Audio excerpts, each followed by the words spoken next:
El tamaño de mi esperanza. Jorge Luis Borges. A los criollos les quiero hablar, a los hombres que en esta tierra se sienten vivir y morir, no a los que creen que el sol y la luna están en Europa. Tierra de desterrados natos es esta, de nostalgiosos de lo lejano y lo ajeno. Ellos son los gringos de veras. Autorícelo o no su sangre, y con ellos no habla mi pluma. Quiero conversar con los otros, con los muchachos querencieros y nuestros que no le achican a la realidad en este país. Mi argumento de hoy es la patria, lo que hay en ella de presente, de pasado y de venidero. Y conste de lo venidero, nunca se anima a ser esperanza, memoria del futuro, olorcito de lo porvenir, palote de Dios. ¿Qué hemos hecho los argentinos? El arrojamiento de los ingleses de Buenos Aires fue la primera hazaña criolla. Tal vez la guerra de la independencia fue del grandor romántico que en estos tiempos convenía, pero es difícil calificarla de empresa popular y fue a cumplirse en la otra punta de América. La Santa Federación fue el dejarse vivir porteño hecho norma. Fue un genuino organismo criollo que el criollo Urquiza mató en Montecaseros y que no habló con otra voz que la rencorosa y la guaranga de las divisas y la voz póstuma del que Martín Fierro de Hernández. Fue una lindísima voluntad de criollismo, pero no llegó a pensar nada y en su empacamiento esa señora fue chúcara de gauchón, es menos perdonable que su mazorca. Sarmiento nos europizó con su fe de hombre recién venido de la cultura y que espera milagros de ella. Después, ¿qué otras cosas ha habido aquí? Lucio, Mancillas, Estaliano del Campo y Eduardo Wilde inventaron más de una página perfecta, y en las postimerias del siglo, la ciudad de Buenos Aires dio con el tango. Mejor dicho, los arrables, la noche del sábado, las churuzas, los compadritos que al andar se quebraban, dieron con él. Aún me queda el cuarto del siglo que va del 900 al 925 y juzgo sinceramente que no debe faltar allí los tres nombres de Evaristo Carriego, de Macedonio Fernández y de Richardo Giraldes. Otros nombres dice la fama, pero yo no lo creo. Groussac, Lugones, ingenieros, Enrique Vance son gente de una época, no de una estirpe. Hace bien lo que otros hicieron ya, y este criterio escolar de bien o mal hecho es una pura tecniquería, que no debe atarearnos aquí donde rastreamos lo elemental, lo genésico. Sin embargo, es verdadera su monombralda y por eso los mencioné. He llegado al fin de mi examen y pienso que el lector estará de acuerdo conmigo si afirmo la esencia pobreza de nuestro hacer. No se ha enjergado en estas tierras ni un místico ni un metafísico, y ni un sentidor ni un entendedor de la vida. Nuestro mayor varón sigue siendo don Juan Manuel, gran ejemplar de la fortaleza del individuo, gran certidumbre de saberse vivir, pero incapaz de erigir algo espiritual y tiranizado a fin más que nadie por su propia tiranía y su oficinismo. En cuanto al general San Martín, ya es un general de neblina para nosotros con charrateras y entorchados de niebla. Entre los hombres que andan por mi Buenos Aires, hay uno que solo está privilegiado por la leyenda y que va en ella con un coche cerrado. Ese hombre es Irigoyen, y entre los muertos, sobre el lejanismo Santos Vega se ha escrito, pero en un vano nombre se va paseándose de pluma en pluma sin contenido sustancial. Y así, Ascabufsi fue un viejo dicharrachero y que un precursor idílico de Moreira. Su leyenda no es tal, no hay leyendas en esta y esta tierra, y ni un solo fantasma camina por nuestras calles. Ese es nuestro baldón. Solo fantasma camina por nuestras calles. Nuestra realidad vital es grandiosa, y nuestra realidad pensada es mendiga. Aquí no se ha engendrado ninguna idea que se parezca de mi Buenos Aires. A este mi Buenos Aires, innumerable que es cariño de árboles de Belgrano y dulzura larga de Almagro, y desganada sorna orillera en Palermo, y mucho cielo en Villa Ortuzar, procedirá taciturna de las 5 esquinas y queriendo de porientes de Villa Urquiza, y redondel de Pampa de Saavedra. Sin embargo, América es un poema ante nuestros ojos. Su ancha geografía deslumbra la imaginación y con él el tiempo nos ha de faltar versos. Escribió Emerson al 40 y 4 en sentencia que es como una corazonada de Whitman y que hoy, en Buenos Aires del 25, vuelve a profetizar. Ya Buenos Aires, más que una ciudad, es mi país, y hay que encontrarle la poesía y la mística y la pintura y la religión y la metafísica que con su grandeza se aviene. Ese es el tamaño de mi esperanza que a todos nos invita a ser dioses y a trabajar en su encarnación. No quiero ni progresismo ni criollismo en la aceptación corriente de estas palabras. El primero en someternos a ser casi norteamericanos o casi europeos, un tesonero a ser casi otro, el segundo que fue antes la palabra de acción. Hoy es palabra de nostalgia. No cabe gran fervor en ninguno de ellos, y lo siento por el criollismo, es verdad, de engancharle la significación a esa voz. Hoy suele equivaler a un mero gauchismo. Sería tal vez la más ajustada a mi empresa. Criollismo, pues un criollismo que sea conversador del mundo y del yo y de Dios y de la muerte, a ver si alguien me ayuda a buscarlo. Nuestra fama e incredulidad no nos desanima. El descrimiento, si es intensivo, también es fe y puede ser manantial de obras. Díganlo Luciano y Swift, y Lorenzo Sterne y Jorge Bernardo Shaw. Una incredulidad grandiosa, vehemente, puede ser nuestra hazaña. El Fausto criollo.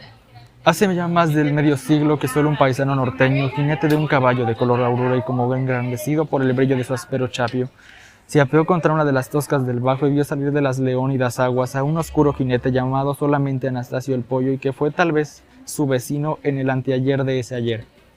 Se abrazaron entre ambos y el overo rosado de una se rascó una oreja en la crin de pingo del otro, gesto que fue la selladura y reflejo de un abrazo de sus patrones, los cuales se sentaron en el pasto. El amor del cielo y del río conversaron sueltamente y el gaucho que salió de las aguas dio un cuento maravilloso. Era una historia que por el otro lado del mundo, la misma que al genial compartido Cristóbal Marlowe, le inspiró aquello que Hazme, inmortal por un beso, y la que fue inalcanzable a lo largo de la gloria de Goethe.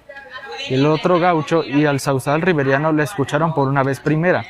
Era el cuento del hombre que vende su alma a Satanás y el narrador, aunque hizo algún hincapié en lo diabólico del asunto, no mintió con tales falsolerías, ni menos con la universal codicia de Fausto que apatecía por si la entereza del espacio y del tiempo.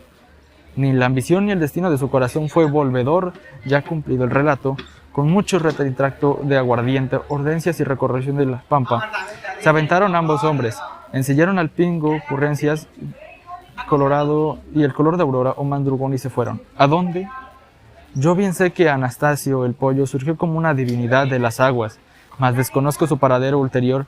Quiero pensar que fue feliz, pues varones que él enderezan siempre la dicha y en la media hora de amistad y de charla que en él desplayamos le oímos, relució más divinidad que la que guardan los últimos patios. Daré con algún viejo matero o alguna china antiguaya que recordarán gracias suyas y que me dirán la muerte y milagros de hombre tan inmortal. Antes voy a considerar la poesía que me permitió conocerlo. El Fausto de Anastasilao del Campo, a mi entender, a lo mejor que ha dicho nuestra América. Son aplauderías en ella dos nobilísimas condiciones, belleza y felicidad, y consta del decir felicidad no pienso en la curiosa felicidad del elogio latino, frase que muchos suelen entender como suena y cuya equivalencia castellana es algo así como justedad cuidadosa, siendo que buena voluntad en el júbilo con sus versos trasciende. Libro más fiestero, más díscolo, más buen palmear del vivir, no juzgo con ninguno, dicha y belleza están en él, excelencias que fueron de sus páginas, solo en alguna mujer perfecta he mirado. Sé que la dicha ya no es admirable por nadie. Sé que la arrinconó la turbia quejumbre que hizo el romanticismo. Sé que hoy la ignorancia a la vez de los taciturnos en la pavillocuencia rimada, Fernández Monderistas y otros canturredores del verso y los juiciosos de la travesura, los que son juguetones con cautela y se aterarían demasiado a lo que da cada renglón. Lo sé muy bien y sin embargo sigue pareciéndome que la dicha es más potizable que el infortunio y que ser feliz. No es casualidad menos plausible que la de ser genial. La ración racionante, vos y el yo, lector amigo, puede ligarme imágenes y dar asombro una palabra mediante un adjetivo irregular y frecuentar otras destrezas que hace dóciles a la costumbre, pero jamás nos allanará milagros como este. Ya es bueno decir ensillando. Tome este último traguito y eche el frasco a este pocito para que quede bollando. Fresca y liviana como una luna nueva en la estrofa, y esa misma gracia instintiva no al Braica solo al Fausto, sino a las otras composiciones rurales de nuestro gran porteño. Hay una copla suya que dice: mira, si fuera pastor y si tú fueras pastora fueras, ¿qué parece que andarían mezcladas nuestras ovejas? Linda es también la larga serie de agachadas que le escribió Ascasubi el año 62 con motivo del viaje de a Europa, y de la cual copió unas décimas. Y atienda, esto es formal. Bueno, es que ya vaya avisado de que hayan edificado un caserón de cristal. Sí va, deje del animal medio retirado. No deje que si por algo cosea vaya algún vidrio a quebrar y a usted me lo hagan agarrar mucho de lo que sea. Hasta el Espíritu Santo le rogaré por ustedes y a la Virgen de Mercedes, que los cubra con su manto. Y Dios permita que tantos vayan por el agua embarcaos No haya en el cielo nublados, ni corvos de las olas, ni el barco azoten las colas de los rudos pescados. En Tanislao del Campo, dice que en tu voz está el gaucho. Verdad que fue una jornada en el tiempo y un desierto a lo extendido del mundo, pero yo sé que están en ella la amistad y el querer. Realidades que serán y fueron y son de la ubicuidad y en lo eterno. Estanislao del Campo, alcinista amigo que eras mis mayores, qué buen augurio para todo escribir porteño la versada color de Buenos Aires que nos dejaste y que vive haciendo vivir en la hermandad de las guitarratas mañaneras. En Estanislao del Campo, soldado que en Pavón saludaste la primera bala, puesta a la diestra en el kepi, qué raro que tu tendal de noches y días perdure solamente una siesta que no viviste. Una siesta que desvelaron los imaginarios paisanos que hoy han subido a dioses y te franquean a su media hora inmortal. Dos presencias de Dios, dos realidades de tan segura eficacia reverencial que la sola enunciación de sus nombres basta para ensanchar cualquier verso y nos levanta el corazón con júbilo entrañable y arisco. Son el arrabal y la pampa. Ambos ya tienen su leyenda y quisiera escribirlos con 2 mayúsculas para señalar mejor su carácter. De cosas arquetípicas, de cosas no sujetas a las contingencias del tiempo. Sin embargo, ¿acaso les quede grande aquello de Dios y me convenga más definirlas con la palabra tótem, en su acepción generalizada de cosas que son consecuenciales de una raza o de un individuo? Tótem es palabra algoquínica. Los investigadores ingleses la difundieron y figura de obras de Spengler y de F. Granberg se hizo traducir Ortega y Gasset de su alemanización de pensar hispánico. Pampa. ¿Quién dijo con la palabra pampa? Con esa palabra infinita que es como un sonido y su eco. Sé nomás que es de origen quichua, que su equivalencia primitiva es la de la llanura y que parece silabeada con el pampero. El coronel Hilario Ascasubi, en sus anotaciones a los mellizos de la flor, escribe que lo que el gauche entiende por pampa es el territorio desierto que está del otro lado de las fronteras, y que las tribus de indios recorren ya entonces. La palabra pampa era palabra de lejanía. No solamente para este dato lo hemos de aprovechar al coronel, sino para que recuerde unos versos suyos. Aquí va un manojito. Ansía la pampa y el monte, a la hora del mediodía un desierto parecía, pues de uno al otro horizonte ni un pájaro se veía. Aquí va otro. Flores de suave fragancia, toda la pampa brotaba, al tiempo que coronaba los montes a la distancia, un resplandor que encantaba. Esa dicción hecha de 2 totales palabras es agradable junto a lo de las flores, pues es como si viéramos a la vez una gran fuerza y una gran mansedumbre, un poderío infinito manifestándose en regalos. Pero lo que me importa indicar es que ambas coplas, la pampa está definida por su grandeza. ¿Habría esa tal grandeza de veras? Darwin la niega a pie y juntillas, y razona así su incredulidad. En alta mar, estando los ojos de una persona a 6 pies sobre el nivel del agua, su horizonte está a una distancia de 2 millas y 4/5. De igual manera, cuanto más aplanada es una llanura, tanto más va acercándose el horizonte a estos estrechos límites, cosa que a mi entender aniquila enteramente la grandeza que uno le imagina de antemano a una gran llanura. Guillermo Enrique Hudson, muy criollero y nacido, criado en nuestra provincia, transcribe y ratifica esta observación. ¿Y a qué ponerla en duda? ¿Por qué no resumir que nuestro conocimiento empírico de la espaciosa de la pampa le juega una faislada a nuestra visión y la crece con sus recuerdos? Yo mismo, incrédulo de mí, que en una casa del barrio de La Recoleta escribo estas dudas. Fui hace unos días a Saavedra, allá por el 5000 de Cabildo, y vi las primeras chacritas y unos ombúes, y otra vez redonda la tierra y me pareció grandísimo el campo. ¿Verdad que fui con ánimo reverencial y que como tanto argentino pareció grandísimo el campo? Soy nieto y hasta bisnieto de estancieros, en tierra de pastores como esta. Es natural que a la campaña la pensemos con emoción y que su símbolo más llevadero, la pampa, sea reverenciado por todos. Al cabal símbolo pampeado, cuya figuración humana es el gaucho, va añadiéndose con el tiempo el de las orillas. Símbolo a medio hacer, Rafael Cancín Asens dice que el arrabal representa líricamente una efusión indeterminada y lo ve extraño y batallador. Es una carta de la verdad. En mi Buenos Aires, lo babélico, lo pintoresco, lo desgajado de las cuatro puntas del mundo es decoro del centro. La morería está en Reconquista y la judería en Talcahuano y en Libertad, Entre Ríos, Callao, la Avenida de Mayo son la vehemencia. Núñez y Villa alberar los quehaceres y que soñares del ocio mateador, de la criollona siesta sanguanga y de las trucadas largueras. Esos tangos antiguos tan sobradores y tan blandos sobre su espinazo duro de hombría. El flete, viento norte, el caburé, son la audición perfecta de esa alma. Nada los iguala en literatura. Fray Mucho y su continuador Félix Lima son la cotidiana conversación del arrabal. Evaristo Carrego, la tristeza de su desgano y de su fracaso. Después vine yo, y dije antes que nadie, no los destinos sino el paisaje de las afueras, el almacén rosado como una nube, los callejones.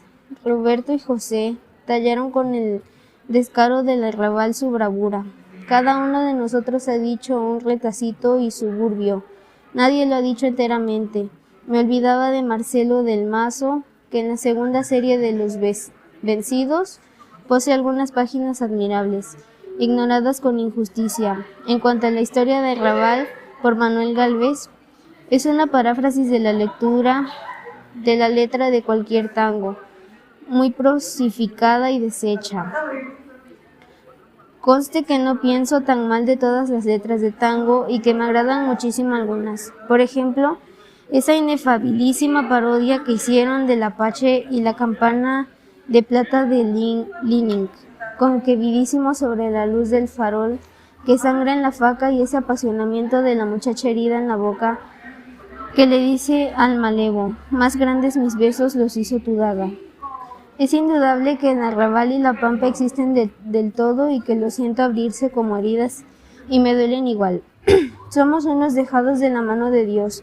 Nuestro corazón no confirma ninguna fe, pero en 4 cosas sí creemos: en que la pampa es un sagrario y que el primer paisano es un hombre, en la residumbre de los malevos, en la dulzura generosa del arrabal. Son 4 puntos cardinales los que señalo, no unas luces perdidas.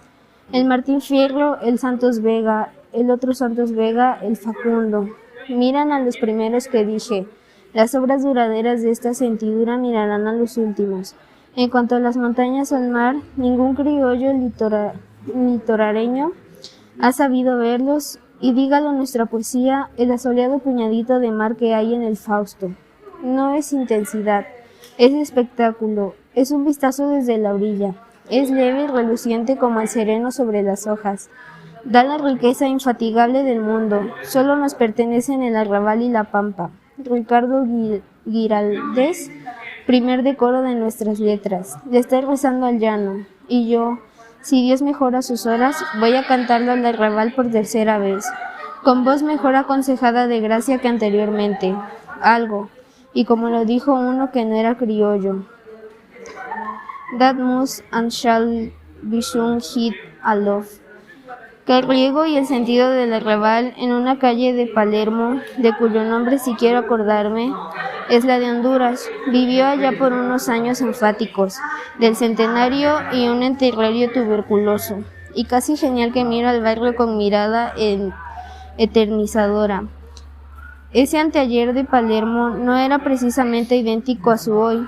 Casi no había casas de alto, y detrás de los aguantes enladrillados y de las baltraditas parejas, los patios abundaban el cielo, en parras y en muchachas. Había baldíos que hospedaban al cielo y en los atardeceres parecía más sola la luna y una luz con olor a caña fuerte salía de las trastiendas. El barrio era peleador en ese anteayer. Se enorgullecía de que lo llamaran Tierra del Fuego, y el pulso mitológico del Palermo de San Benito aún perduraba en los cuchillos de los fuegos y en pulso mitológico de Palermo. Había compadrinos entonces, hombres de boca soez, que se pasaban las horas detrás de un silbido o de un cigarrillo, cuyos distintivos eran la melena escarpada y el pañuelo de seda y los zapatos empinados, y caminar quebrándose y la mirada atropelladora. Era el tiempo clásico de la patota, de los indios. El valor o la simulación del valor era una felicidad y no moirera. Era todavía el Luis Ángel Firpo que los gorganos invocaban, Evaristo Carriego. En el entrerrario evidente que indiqué al principio de estos renglones, miro para siempre esas cosas y las enuncio en versos que son el alma de nuestra alma. Tanto es así que las palabras arrabal y carriego son ya sinónimos de una misma visión perfeccionada por la muerte y reverenciada, pues el fallecimiento de quien la causó le añade piedad y con firmeza definitiva la ata al pasado. Los modestos 29 años y el morir temprano que fueron suyos prestigian ese ambiente patético, propio de su labor.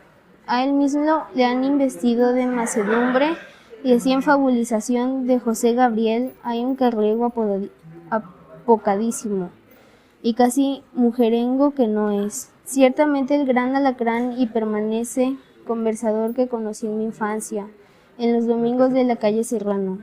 Sus versos han sido justipreciados por todos. Quiero enfatizar, sin embargo, que pese a mucha notoria, torpe sensiblería, tienen afinaciones de ternura, inteligencias y perspicacias de la ternura, tan veraces como esta.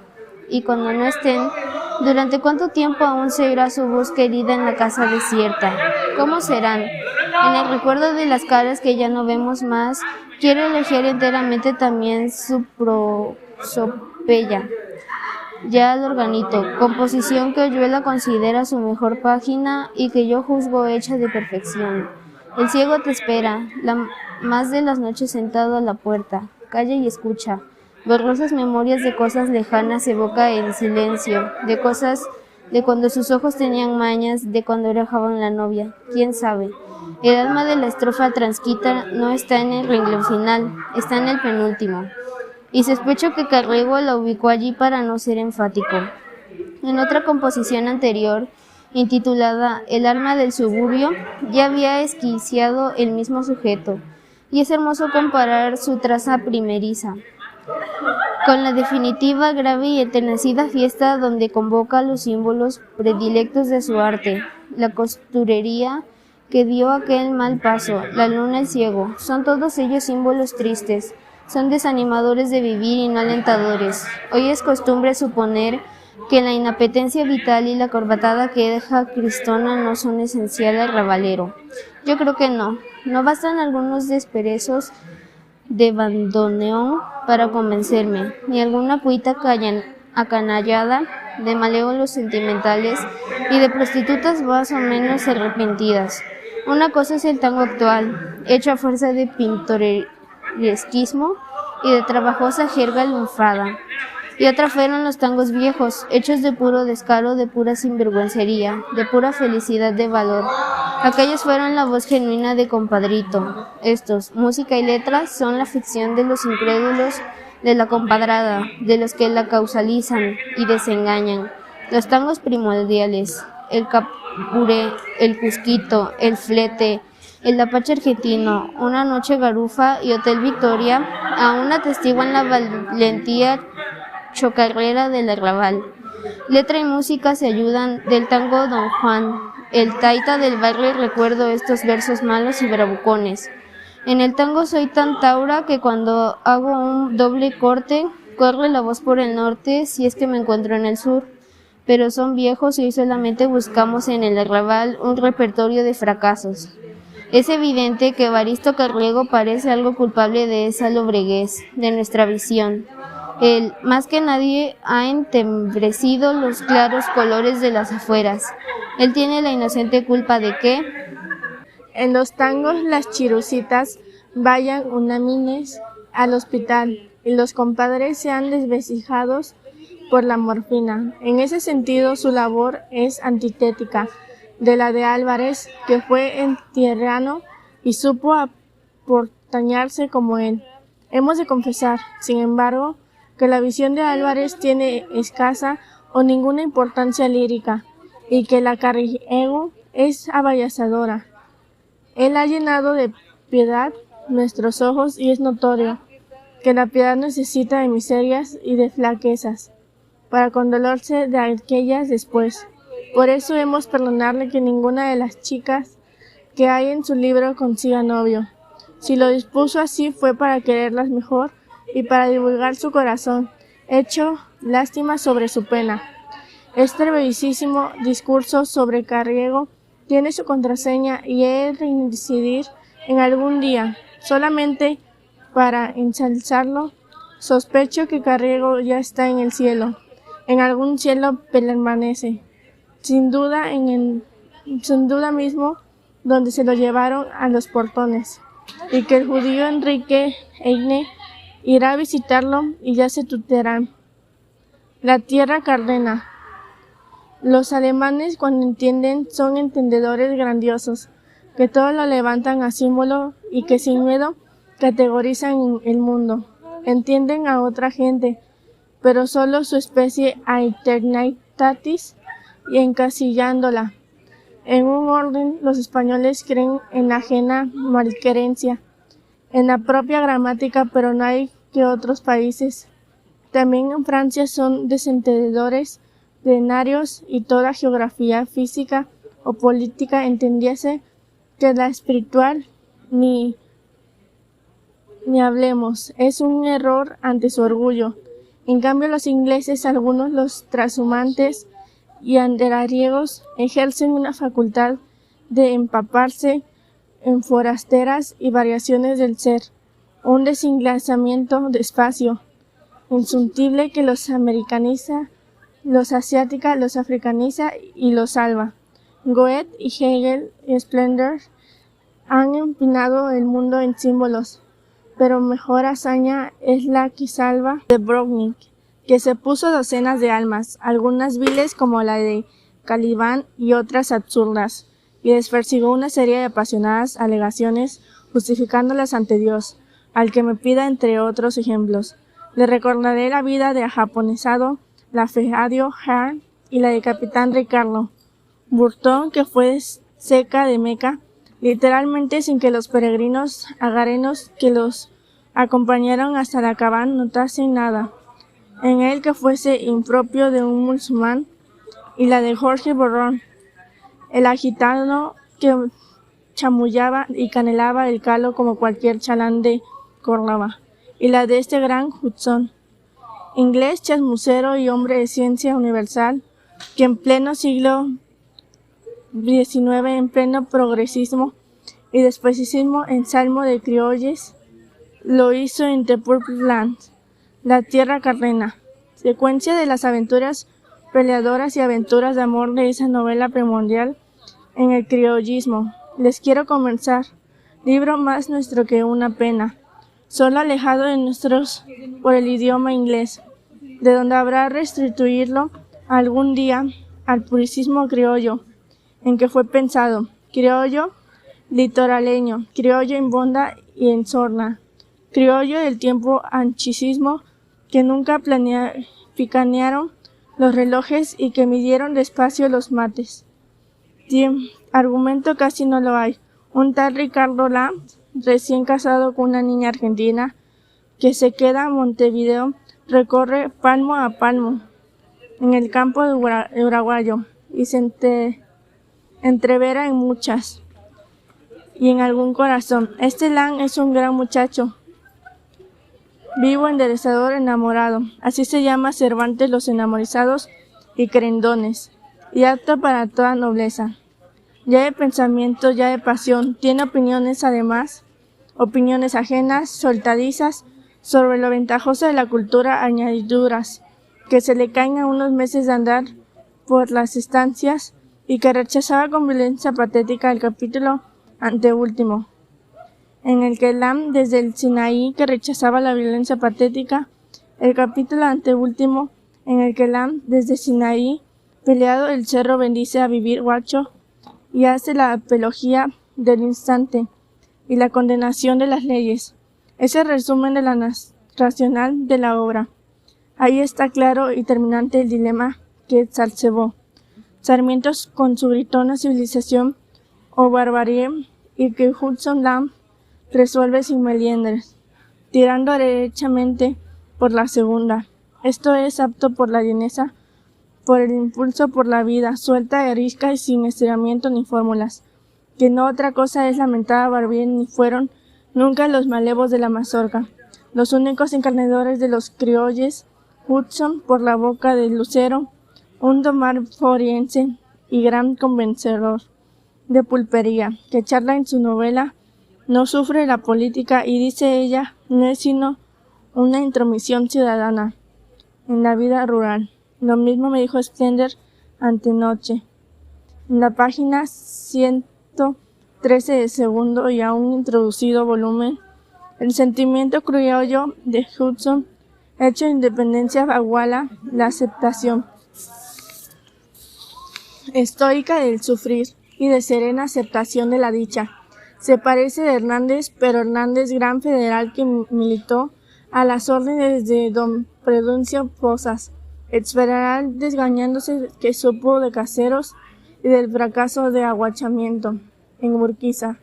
No alcanzó a morir en su ley y lo desmintió al mismo Fierro, con esa palinodia desdichadamente que hay al final de su obra, y que hay sentencias de esta laya. Debe el guacho tener casa, escuela, iglesia y derechos, lo cual ya es puro sarmientismo. Otra diferencia que media entre el Martín Fierro y la tierra carlena es la insaciable que alza entre el destino trágico, inhabilidad del paner, y un destino feliz que a pesar de oídos y tardanzas jamás dispone de certidumbre de amor. Esta es la gran semejanza entre los 25 años fervientes de Lam y los 40 sentenciosos de Fierro.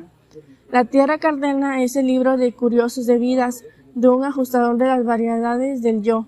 Hudson nunca se enoja con los interlocutores del cuento, nunca les reta ni les grita ni pone en duda la verdad democrática de que el otro es yo, también de que yo para él soy yo un otro y quizá un ojalá no fuera. Hudson levanta y justifica lo insustituible de cada alma que ahonda, de sus virtudes, de sus tachas, de un modo de equivocarse especial.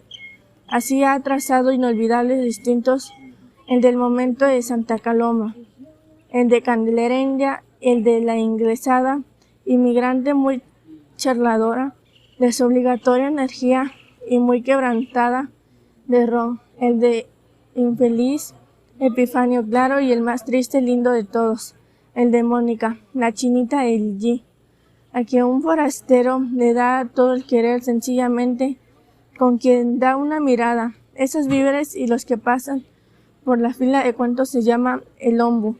No son arquetipos eternos, son episódicos y reales como los inventados por Dios. Anterciguarlos es añadirse vidas claras, nobles casi siempre también y engachar el que la muchedumbre. El Ricardo Lam sí es eterno, es el héroe de toda fábula, es el Quijote normalísimo al que le bastó ser esperanzado y el audaz, como a las mujeres les basta con ser buenas y lindas. Oyéndolo vivir, me ha sucedido el envidiarlo, con alguna frecuencia sin pedirle nunca amistad, cuanta luna campera para un solo hombre, cuántas a pie con alfargor y sin miedo y alerta corazón, cuánto casual para amor, para recordarlo después de la seguridad del único amor. Es idioma infinito, dos conductas de idioma, ambas igualmente tilingas e inhables, se dan en esa tierra, una de los haraganes clasicistas que la rutina castellana quieren anteponer otra rutina, y que solicitan para ello una libertad que apenas ejercen. Otra de los clasicistas que creen que la academia, como quien creen en la Santa Federación, y a otro juicio ya es perfecto el lenguaje. Esto es, ya es todo pensando, y ojalá fuera así. Los primeros invocan independencia y legalización, la dirección ocuparse de algo. Los otros quieren que se digan ocuparse con algo, y por los ruidos del con y el de. Faltos aquí de psique ideológica, ya que no aparejan el verbo de sus matices de acompañamiento y la deposición. Se arma una maravillosa pelea. Ese entrevero no me importa. Oigo del ocuparse de algo en boca de todos. Leo en la gramática de ello equivale a desconocer la exquisita filosofía y el genio e índole del castellano, y me parece una soncera el asunto. Lo grandioso es amillonar el idioma, es investigar una política del idioma. Alguien dirá que ya es millonario en el lenguaje y que es útil alterarnos a sumarle caudal. Esa aguería de la perfección del idioma es explicable llanamente.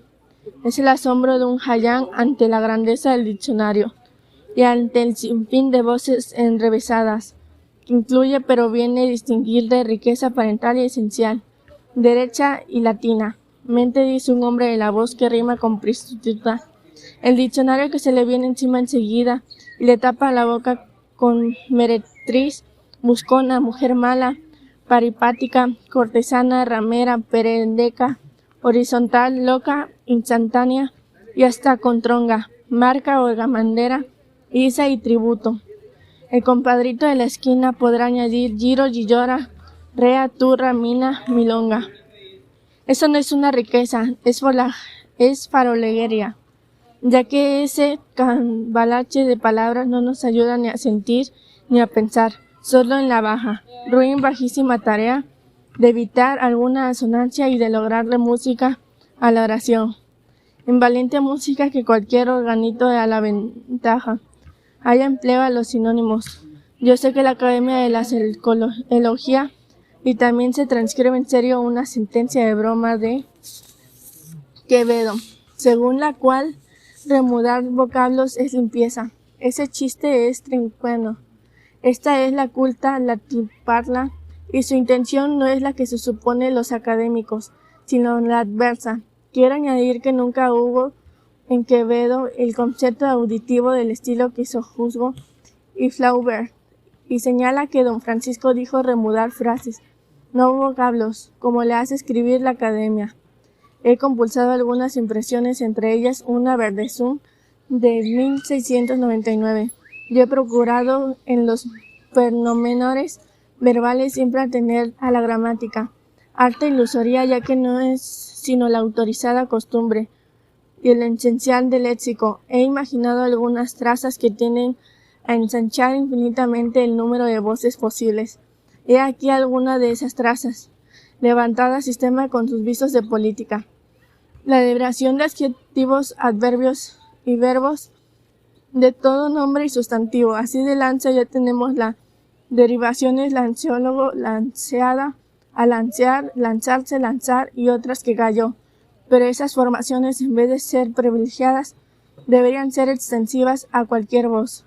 La separación de las llamadas preposiciones inseparables, esta licencia de añadirle prefijos o cualquier nombre sustantivo, verbo, epíteto, ya existe en alemán, idioma siempre enriquecible y sin límites que atesora muchas preposiciones de difícil igualación castellana. Así hay entre el ser que indica dispersión, desparramiento al universador, el ur que aleja las palabras en su estado primordial y antiquesismo, yunde, urwor, uwas. En nuestra lengua medra de la anarquía y se dan casos como el adjetivo inhumano, con el cual no hay sustantivo que se acuerde. El alemán coexiste de ambas formas, Unmensch, inhumano, Unmensch, deshombre, inhombre. La traslación de verbos neutros en transitivos y lo contrario. De esta antimaña olvidó que algún ejemplo de Juan Keats y los varios de Macedonio Fernández hay uno mentadísimo. Pienso que don Congora y por cierto al Curchilón, que así se reza plumas vestido, ya selvas de mora. Mejor que este Quevedo que cambia un verbo intransitivo en verbo reflejo, unas y otras recieniéndose, callando la vieja. Esto es la muerte, como la caca pasando en aritmética de los ojos, los ataúdes por las cunas. Aquí va otra, de cuya hechachura me declaro culpable.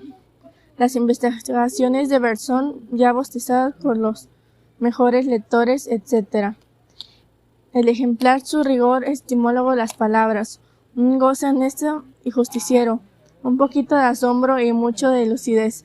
Hay que la rota de instauración de voces antiguas, aconsejando por los clásicos y singularmente por algunos ingleses en quienes fue piadosa y conmovedora del Asia al abrazar la Trinidad. Me he remontado al uso primordial de muchas palabras, así que yo he escrito perfección del sufrir. Eran totalmente sinónimos otras palabras, hay cuyo sentido depende del escritor que use de ellas. Así bajo la pluma de Speckers es Shard, que es Peter, la luna en un larde, más de la magnificencia del mundo. Bajo de la Heine es indicio de exaltación. Para los parcianos era dura como la luna de piedra. Para don Julio Herrera Racine era una luna de fotógrafo entre aguanosas nubes moradas. Para algún literario de hoy será una luna de papel alegrona que el viento puede agujerar.